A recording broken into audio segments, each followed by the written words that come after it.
नमस्कार मंडळी. आजच्या या भागात तुमचं सगळ्यांचं मनापासून स्वागत आहे. आजचा पदार्थ खूप खास आहे कारण हा उन्हाळा स्पेशल आहे. हा सुट्टी स्पेशल पदार्थ आहे कारण हा आहे मुलांच्या आवडीचा आणि उत्तम होणारा सुट्टीतला असा खास खाऊ, जो आपण घरच्या अगदी पौष्टिक साहित्यापासनं कमी वेळात, कमी भांड्यांमध्ये, कमी फापट पसाऱ्यामध्ये आणि खूप छान पद्धतीने तयार करू शकतो, ज्याच्यामध्ये मुलांनाही तुम्ही सामील करून घेऊ शकता.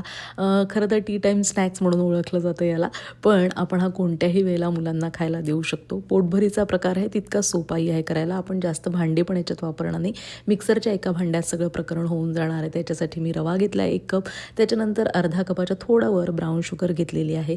त्यानंतर मी याच्यामध्ये 2 टेबलस्पून कस्टर्ड पावडर आणि 4 ते टेबलस्पून मिल्क पावडर घातलेलं आहे. हे बारीक करून घ्यायचं आणि असं आपलं हे केकचं प्रीमिक्स तयार आहे. आता याच्यामध्ये आपण अर्धा कप इतकं दही घालायचं आहे. तितकंच आपण याच्यामध्ये बटर पण घालायचं आहे. बटरच्या ऐवजी तुम्ही तूप घालू शकता किंवा व्हेजिटेबल ऑइल पण घालू शकता. आता हे जे मिश्रण आहे ते खूप घट्ट नको वाटायला म्हणून थोडं 1 कप जे दूध घेतलं मी ते थोडं थोडं करत घालणार आहे. तर थोडं यावेळेला मी बारीक करून घेतल्यानंतर घट्ट वाटलं मिश्रण म्हणून आणखी दूध घातलेलं आहे. तर साधारण अर्धा ते पाऊण कप इतकं दूध मी याच्यात घालून हे असं मस्त कन्सिस्टन्सीचं आपलं बॅटर तयार आहे.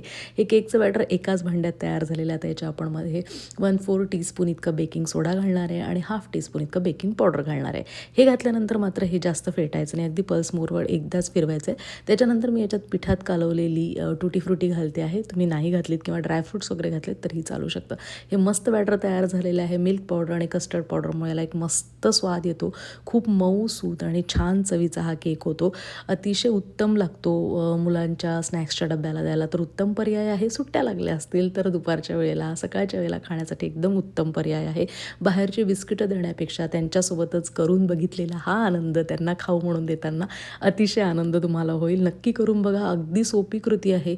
मऊ होतो, रवाळ होतो आणि सुंदर स्वाद लागतो या केकचा. फारच अप्रतिम होतो आणि काहीही प्रमाण अगदी बिघडायचं काही कारण नाही आहे. प्रमाण एकदम सोपं पण आहे घ्यायला. तर नक्की करून बघा. कुकरमध्ये करा, कढईत करा किंवा ओव्हन, मायक्रोवेव्ह, एअर फ्रायर कशातही तुम्ही हा केक तयार करू शकता. मी ओव्हनला साधारण 180 डिग्री सेल्सिअसवर 25 मिनिटासाठी बेक केलेला आहे आणि असा मऊसूत, सुंदर रवाळ असा छानसा चवीचा हा केक तयार झालेला आहे. जरूर करून बघा आणि यासोबतच ही रेसिपी आवडली असेल, हा व्हिडिओ आवडला असेल तर चॅनलला लाईक, शेअर आणि सबस्क्राईब करायला विसरायचं नाही. कारण आपलं हे चॅनल आहे मराठी किचन इन अमेरिका आणि अशा छान रेसिपीज बघत राहण्यासाठी जरूर वारंवार भेट द्या. सबस्क्राईब करा म्हणजे आपण पुन्हा पुन्हा भेटत राहूया.